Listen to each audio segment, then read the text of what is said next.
dampaknya untuk sektor teknologi sendiri begitu Pak? Karena tadi secara psikologis kan memang ada dampaknya begitu ya. Dan di satu sisi tidak hanya dari sektor perbankan saja, tapi juga dari sektor teknologi juga tentunya terdampak. Apalagi di OJK juga kan terus berupaya untuk meningkatkan digitalisasi keuangan, termasuk ini juga menjadi salah satu programnya begitu Pak. Nah, kaitannya dengan hal ini, dan ini juga sangat berkaitan erat tentunya Pak dengan apa yang tengah dikerjakan juga oleh OJK ke depannya. Seperti apa Pak Wimbo? Ya, perkembangan teknologi suatu yang harus kita terima. Tidak bisa kita hindarin karena masyarakat dengan adanya teknologi ini mendapatkan benefit yang terbanyak ya. Transaksi lebih aman, lebih cepat ya, dan bisa untuk inklusi keuangan yang lebih mengcover lebih banyak ya. Tapi yang harus kita lihat bahwa ya, tapi semua produk keuangan ini tidak boleh terlepas dari aspek prudensialnya, ya, prudensialnya bukan hanya profitnya, ya.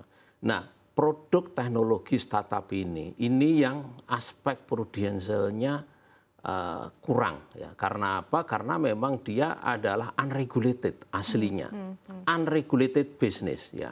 Yang atau kita sebut boleh yang kata kasarnya ini shadow banking, ya, kayak perbankan tapi tidak diregulasi seperti perbankan. Ini bahaya ya, sehingga harus sangat hati-hati dan terukur ya. Dan ini sebenarnya bisnis ini dalam bentuk yang bukan teknologi sudah ada sejak zaman dulu. Yang kita sebut adalah rentenir ya. Namun rentenir itu kecil dan dalam satu community sehingga tahu satu yang lainnya, tapi dengan teknologi ini bisa mengcover seluruh dunia. Yang kadang-kadang kita tidak tahu itu siapa partner kita, ya.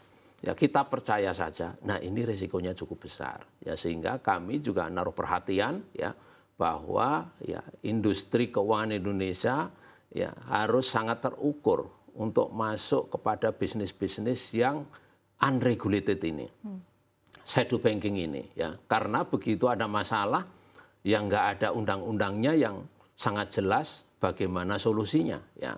Sehingga ya kalau kita investasi seperti kripto atau yang lain ya udah ya nggak ada ya akhirnya kalau merasa ditipu ya silahkan mengadu kepada penegak hukum ya kalau memang merasa ditipu, dan itu menjadi proses hukum, dan itu terjadi beberapa kali di Indonesia. Sehingga pesannya adalah ini sesuatu yang memang harus kita hadapi ya ke depan.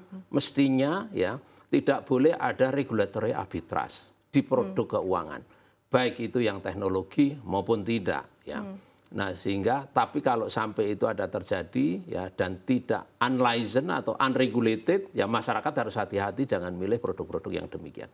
Oke. Mungkin itu aja yang pesan saya mengenai perkembangan teknologi. Nanti kita masih akan membahas terkait dengan hal ini lebih dalam lagi dan juga terkait dengan tadi ya regulasi-regulasi ini menarik, dan kalau kita berkaca juga kepada apa yang terjadi di Amerika Serikat karena ada sedikit longgaran regulasi begitu Pak ya di masa presiden sebelum. Nanti kita akan bahas lebih lanjut Pak Wimbo dan